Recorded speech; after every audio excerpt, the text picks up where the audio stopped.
Hello students, in this video we are going to solve exercise 6.2 class 9th mathematics chapter 6 lines and angles.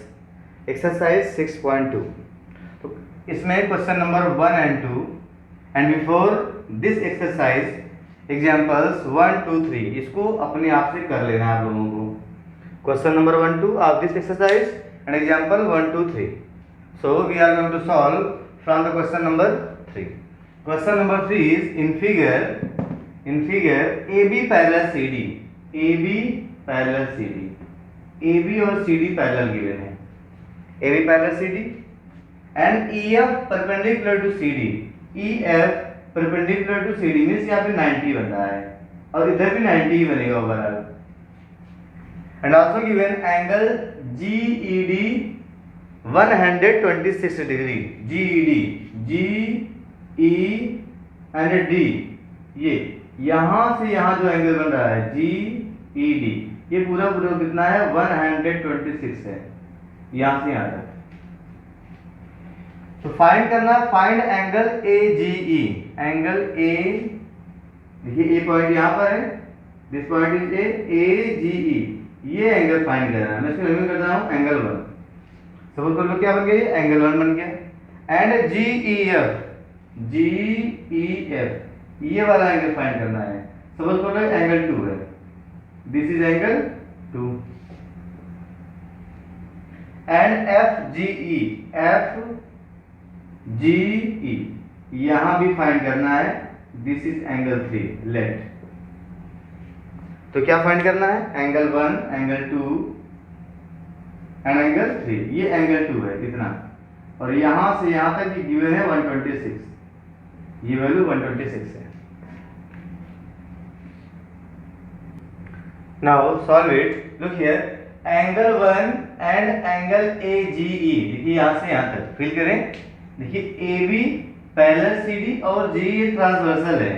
GE is a transversal, तो angle 1 और angle GEF ये क्या होंगे, alternate interior angle होंगे. लिख लेंगे since AB parallel CD, since AB parallel CD and GE is a transversal, so तब क्या होगा, इसका मतलब एंगल 1 इज इक्वल टू हो जाएगा angle GED. Angle 1 equal to angle GED क्यों होगा, alternate interior angles, pair of alternate interior angles. This implies angle 1 हो क्या जाएगा, एंगल 1 इक्वल टू होगा GED और GED की वैल्यू गिवन है क्वेश्चन में ही 126 degree. So that's our first answer. क्या फाइंड करना था, एंगल AGE. यही क्या था, दिस इज एंगल AGE. चाहे तो इसको भी लिख लें एंगल AGE. तो पहला आंसर हमको मिल गया है, angle AGE 126 degree. Second find करना है एंगल 2. तो एंगल 2 फाइंड करना हो तो देखिए यहाँ पे GED को ब्रेक कर सकते हो, GEF means angle 2 plus FED. लिखेंगे now angle GED is given 126 degree. Again given है 126 डिग्री. GED लिख सकते हो आप angle 2 plus angle FED. And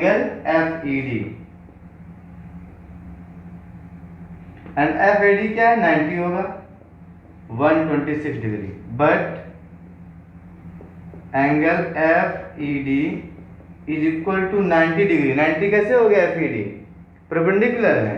क्यों, since EF perpendicular to CD ये गिवन है. EF is perpendicular to CD means 90 होगा. This implies angle 2 plus FED के स्थान पर तो 90 is equal to 126 degree. So angle 2 is equal to हो जाएगा 126 डिग्री minus 90 डिग्री. सॉल्व करें, this implies angle 2 is equal to 126 minus 90 आ जाएगा 36. 36 degree. Angle 2 means angle GEF, हमको मिल गया एंगल GEF 36 डिग्री। इस सेकंड आंसर हो गया। Now third we have to find FGE means angle 3। FGE means angle 3।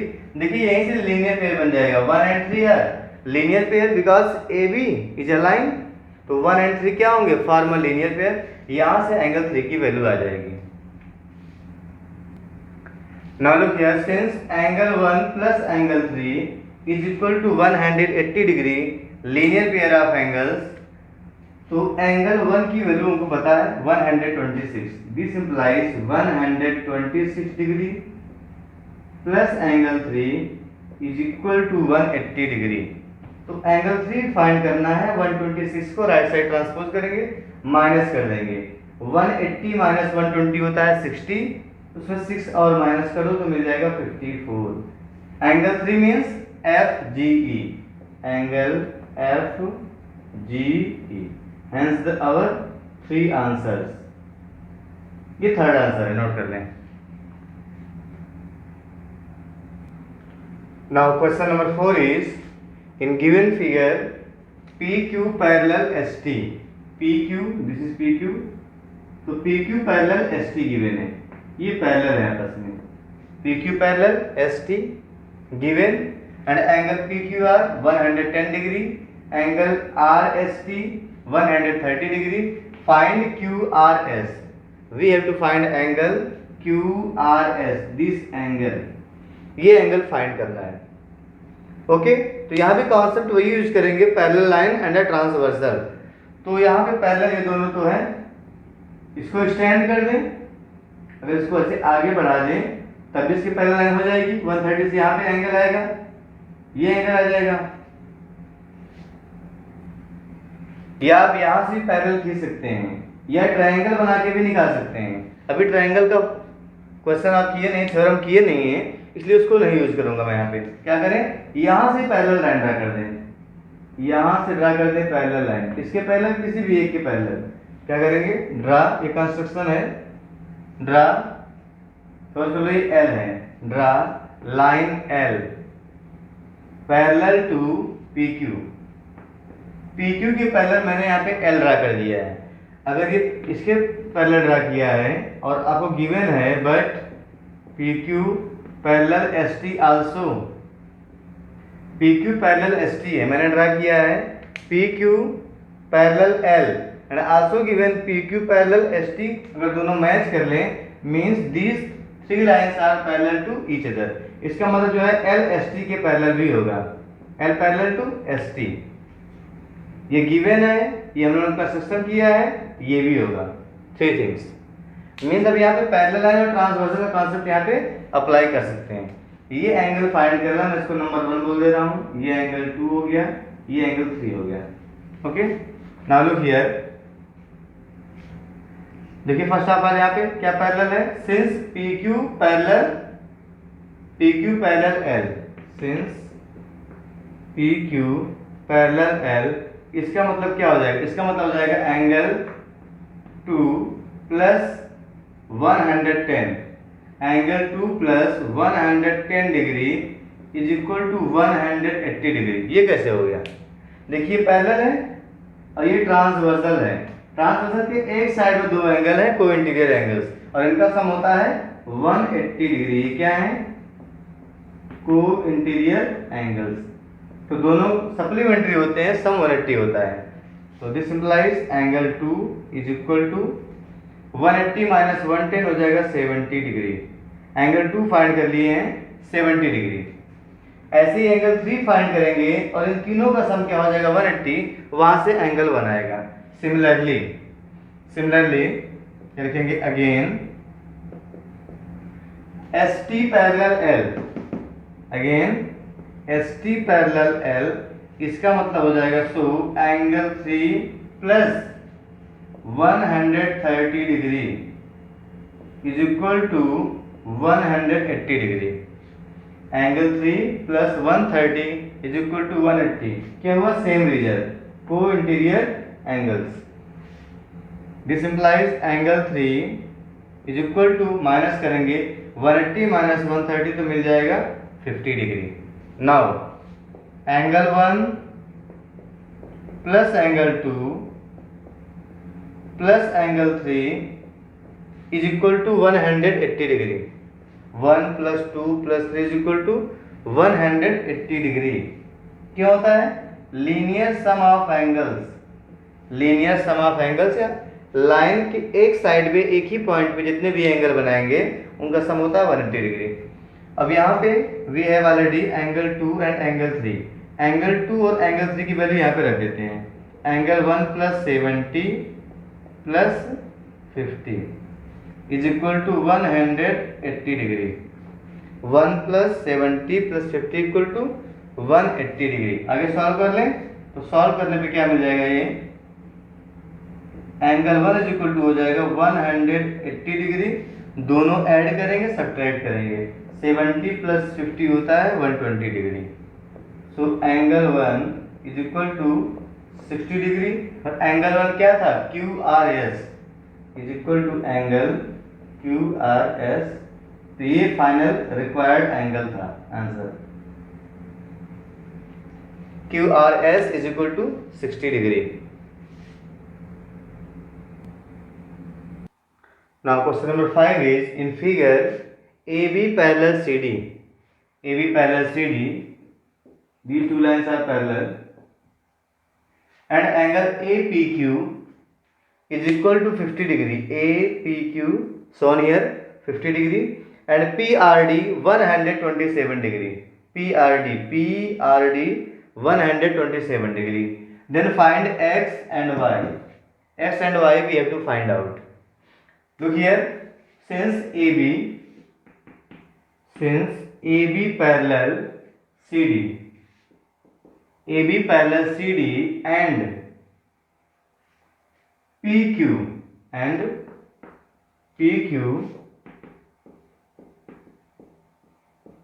Is a transversal. ध्यान देंगे यहाँ पे दो ट्रांसवर्सल है, एक तो PQ है एक PR है। अभी बात कर रहे हैं PQ की। ये ट्रांसवर्सल तो क्या होगा? देखिए x इज इक्वल टू 50 हो जाएगा। x is equal to 50 degree. क्यों होगा? Alternate interior angles. Parallel lines है, ये ट्रांसवर्सल है, एक ट्रांसवर्सल के राइट साइड में है तो एक लेफ्ट साइड में है, तो क्या हो जाएगा? और इंटीरियर में है तो बोलते हैं alternate interior angle. Alternate interior angles ये पेयर है और ये इक्वल होता है। x की वैल्यू आ गया 50 डिग्री। पहला आंसर हो गया, फर्स्ट आंसर। सेकंड फाइंड करना y। अगेन ध्यान दे, यहां से यहां जो एंगल बन रहा है और ये वाला एंगल ये भी अल्टरनेट इंटीरियर है। कब होंगे? जब PR ट्रांसवर्सल होगा। फिर देखेंगे again AB parallel CD and PR is a transversal. Then तब क्या होगा? एंगल APR ये तो होगा angle APR is equal to PRD is equal to PRD। क्यों? Same condition, alternate interior angles. आप लोगों को फुल फॉर्म में ही लिखना चाहिए, ठीक है? APR की वैल्यू क्या होगी? देखिए 50 प्लस y, ये तो है APR पूरा ये हो जाएगा 50 डिग्री प्लस y APR के स्थान पे। PRD क्या है? 127 डिग्री है, गिवन है, एक क्वेश्चन में ऑलरेडी गिवन है। सो y इज इक्वल टू क्या हो जाएगा? 50 माइनस कर दो, 120 माइनस 50 कितना होता है? 120 माइनस 50 हो जाएगा 70 डिग्री, तो 77 डिग्री हो जाएगा। y is equal to 77 degree, hence the answer x and y।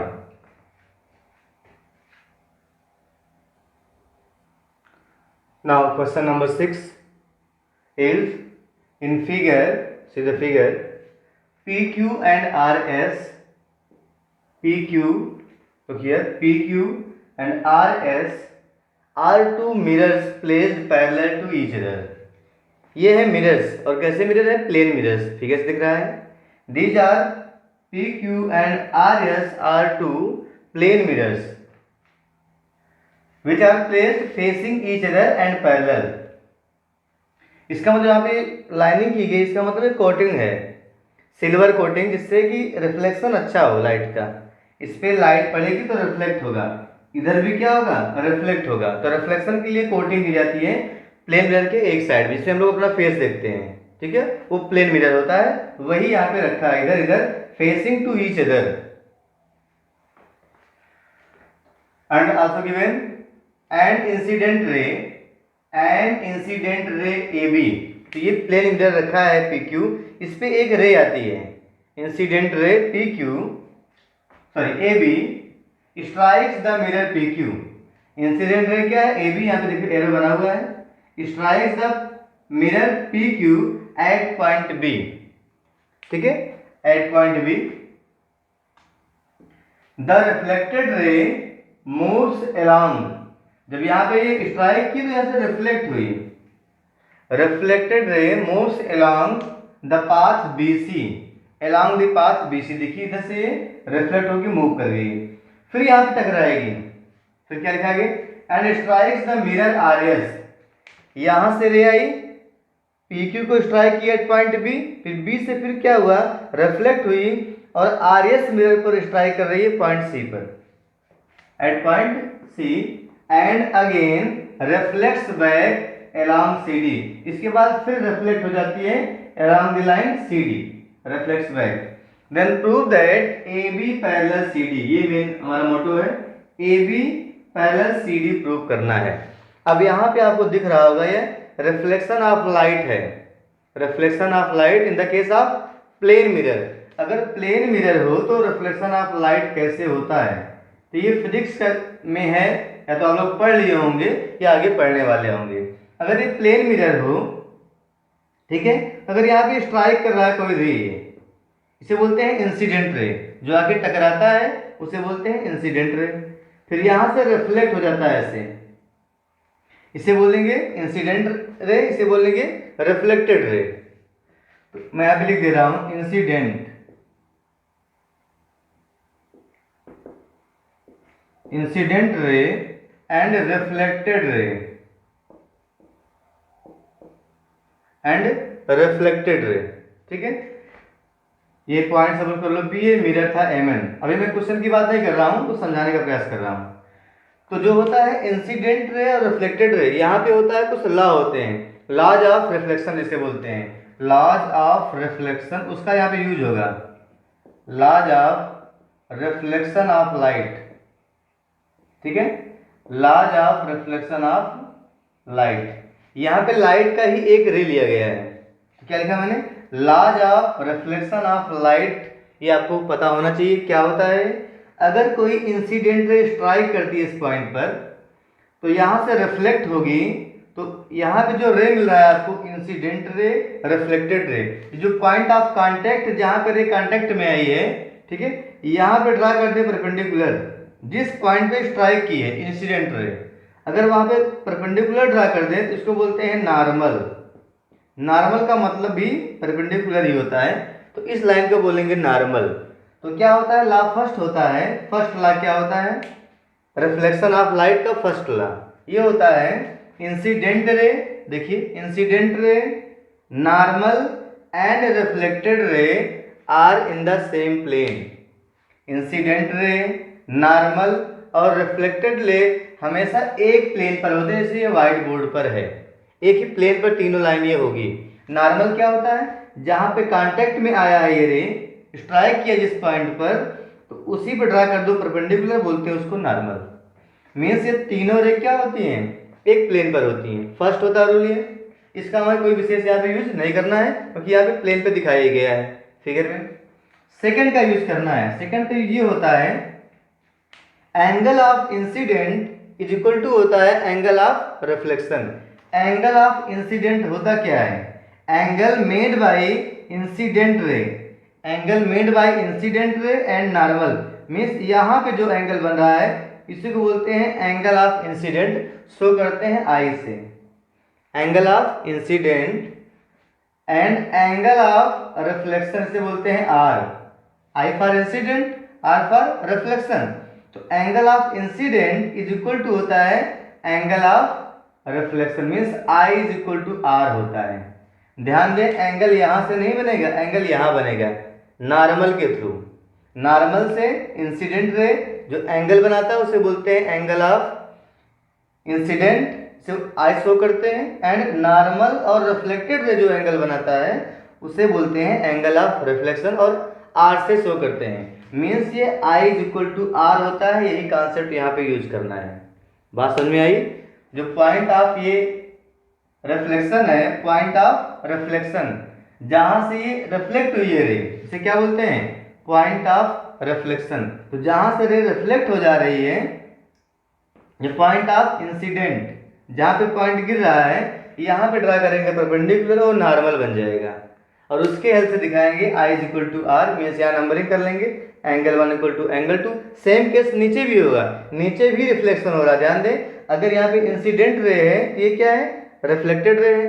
But इस मिरर के लिए क्या बन जाएगा? इंसिडेंट रे, और ये हो जाएगा रिफ्लेक्टेड रे। तो यही यहाँ पे यूज करना है, आई इज इक्वल टू आर। बीच में परपेंडिकुलर ड्रा करना पड़ेगा, यही समझाने का था। फर्स्ट रूल क्या होता है? Incident ray, normal and reflected रे lie on the same plane. Second rule, I is equal to R. The angle of incident is equal to angle of reflection.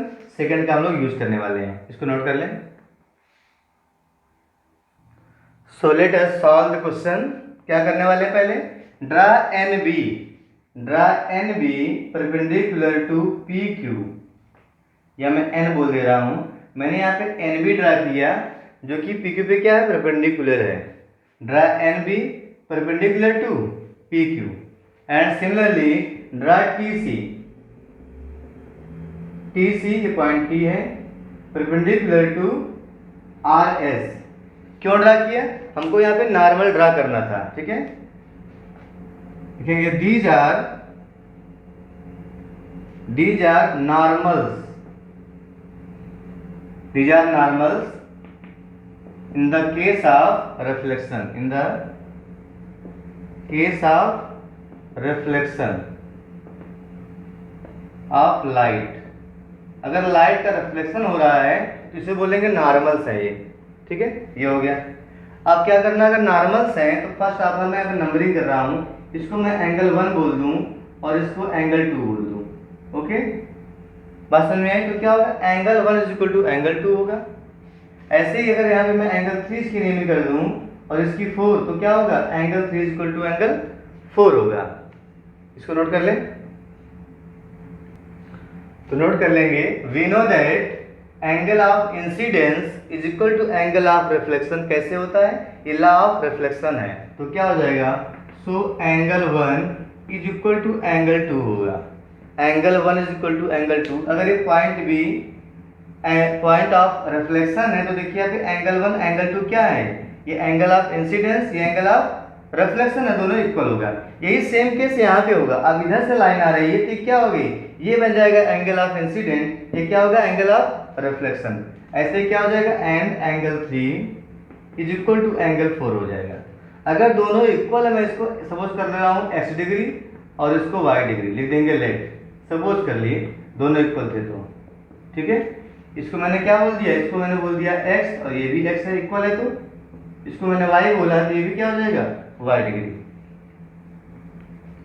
x degree and y degree. क्या prove करना है हमको? Prove करना है AB parallel CD। Mean जो starting में incident ray थी और जो लास्ट में रिफ्लेक्टेड रे है, दोनों पैरेलल होंगी, ये प्रूव करना है। AB parallel CD। हम लोग क्या दिखा दिए? x, ये दोनों इक्वल हो गए, ठीक है। अब यहाँ पे ध्यान दें, BN एंड TC क्या परपेंडिकुलर है? BN इसके परपेंडिकुलर 90 बना रही है, ये इस पे 90 बना रही है। मीन्स ये भी तो पैरेलल होगी। यहाँ पे ध्यान दें, यहाँ भी 90 बन रहा है, यहाँ भी 90 बन रहा है। अगर मैं नेमिंग कर दूं, ध्यान देंगे, यहाँ पे मैं नेमिंग कर रहा हूँ, ये एंगल, ध्यान दें, ये एंगल सपोज कर लो एंगल है 5 है, और ये एंगल है 6। ये एंगल क्या है? 6। तो angle 5 is equal to angle 6 होगा। क्यों होगा? परपेंडिकुलर है, यहाँ भी तो परपेंडिकुलर है। तो 5 इज इक्वल टू 6 होगा। इसके पैरेलल थी, इसका मतलब दोनों लाइन पैरेलल हो जाएगी। BN parallel TC। ओके, चाहे हम सीधे भी लिख दें, इतना करने की जरूरत नहीं है, परपेंडिकुलर है, इतना पर्याप्त है। आप क्या लिखा है सीधे में यहाँ पे लिखेंगे since B N perpendicular to B N perpendicular to P Q and T C perpendicular to R S, और भी गिवन है, और क्या गिवन है, and P Q parallel R S. ध्यान दें ये दोनों पैरेलल है, ये इसके पैरेलल है, ठीक है, और इस पर परपेंडिकुलर है, ये इस पर परपेंडिकुलर, ये इस पर परपेंडिकुलर, मींस ये रेक्टेंगल बन गया। B N C T is a rectangle. Equidistance से परपेंडिकुलर मिलन मीन क्या होती है, इक्विडिस्टेंस। अगर दो लाइन के बीच में निकालना है डिस्टेंस तो परपेंडिकुलर लेते हैं, और वो क्या होता है, इक्वल होता है। मींस यहाँ पे देखिए B N equal T C है और परपेंडिकुलर भी है, ये इसके पैरेलल भी, means B T C N, ये रेक्टेंगल है।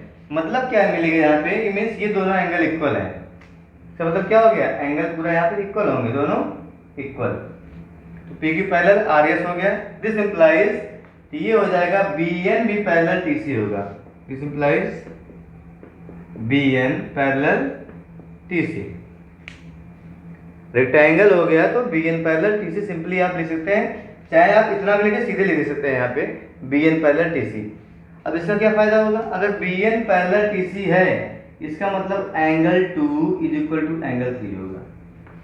Hence angle 2 is equal to angle 3। ये कैसे हो गया, alternate interior angle B N parallel T C, B C transversal, angle 2 is equal to angle 3, alternate interior angles यहाँ पे लिख दें, and BC is transversal, BC is transversal। तो angle 2 is equal to angle 3। Angle 2 का मतलब क्या है, angle 2 आप x सपोज किए, ध्यान दो यहाँ पे, और एंगल 3 को y बोले हो, 3 को y, 2 को x equal to y degree. इससे क्या फायदा होगा, अगर हमें पूरा मिल जाए यहाँ से यहाँ तक, ये क्या है 2x, यहाँ से यहाँ तक क्या है 2y, अगर ये दोनों इक्वल हो जाए तो है क्या, ये अल्टरनेट हैं और इक्वल हो जाएंगे तो ये पैरेलल हो जाएगा।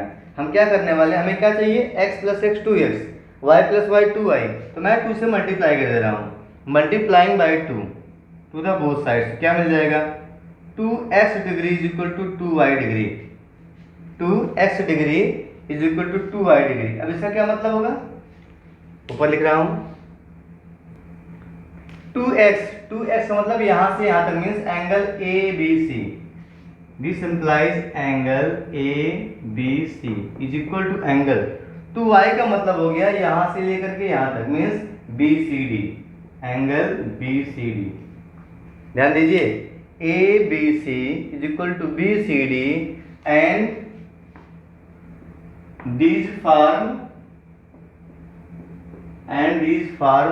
a pair of alternate interior angles, ये तो है, and these form a pair of alternate interior angles। अगर ये alternate interior है और equal भी है, इसका मतलब होगा hence lines are parallel, hence AB parallel CD, hence AB parallel CD proved। तो यही प्रूव करना था, बस थोड़ा सा इसमें कंस्ट्रक्शन करना था। दो परपेंडिकुलर करेंगे और ये क्या हो जाएगा, पैरेलल हो जाएगा, 90-90 बनाएगा तो पैरेलल बन जाएगा, ठीक है। एक ही लाइन पे अगर दो लोग आके 90 बना दे तो पैरेलल बन जाएंगे, कॉमन सी बात है। तो पैरेलल हो गया, उसका कॉन्सेप्ट यूज करेंगे, और लॉ ऑफ रिफ्लेक्शन में angle of incidence equal to angle of reflection, ये यूज करना है। तो नोट कर लें, AB पैरेलल CD।